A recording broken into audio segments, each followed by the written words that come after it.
Hi everyone, Nick here from AbelCine at NAB Show 2018, showing off some fun stuff here with my friends from Steadicam, with Jerry and Ray. We've got something a little bit electronic to go along with our excellent mechanical stabilization that's been in the industry for a long time. Jerry, can you tell us a little bit about it? Okay, forever we've relied on mechanics, on balancing and weights extended and gimbal and stuff like that to slow everything down. And our problem always was, kind of works like a pendulum to have some feeling about where level is. And when you move around, you got to correct for that. You got to prevent things from happening. And now, by flicking a switch with some fancy electronics from Steve Wagner and some motors and stuff like that at the gimbal, we get an artificial bottom heaviness out of it. So this is a unit that you just attached to an existing Steadicam rig. The M1 Volt's Right. not a whole new setup. No, and also it doesn't change anything. You as an operator are still connected to the image in the exact same way. It feels like a Steadicam that has bottom heaviness, except that it's generated from elsewhere. And if you try and go off level, it begins to tell you you're off level. So it fights you. And it has a couple of really cool modes. One is this bottom heavy, so it's like a regular Steadicam, so it feels like it drops down to a certain point. And within that mode, you can change what it drops to. It's like rebalancing your Steadicam, so now it's hanging here. You can simulate your preferred drop time, basically. Well, not only your preferred drop time, but your preferred trim position for headroom or for a crazy shot like this looking up. Then there's a second mode that he just put it in where wherever you leave it, it stays.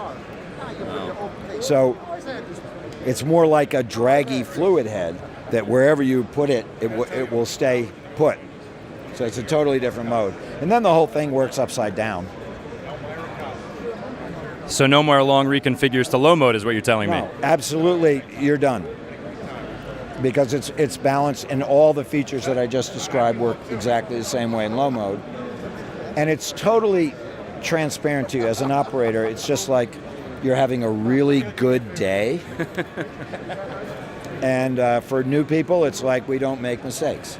And it's all great for Steadicam. You know, the Steadicam sometimes gets a bad reputation for being swimmy and sloppy, and part of that is people don't know how to do it, and they go out and they shouldn't be out.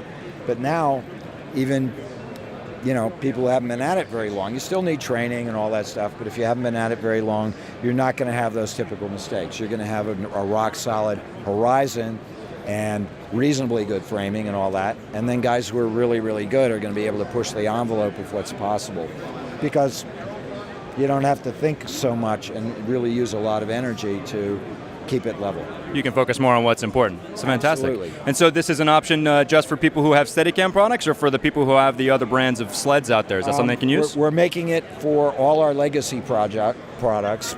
Our current products, like the Archer over here, it's been adapted to. And also we've got one right now for Pro. Anybody who has a 1.5-inch gimbal, we have it for that.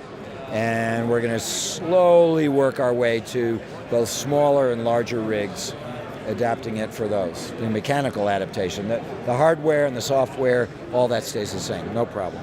Fantastic. So really focusing on making sure any operator can get in on the action. Right. Awesome. It's good for Steadicam regardless of the brand. Very good. Thank you so much, guys, for spending the time with us. Thank you guys for watching. We'll see you in the next video.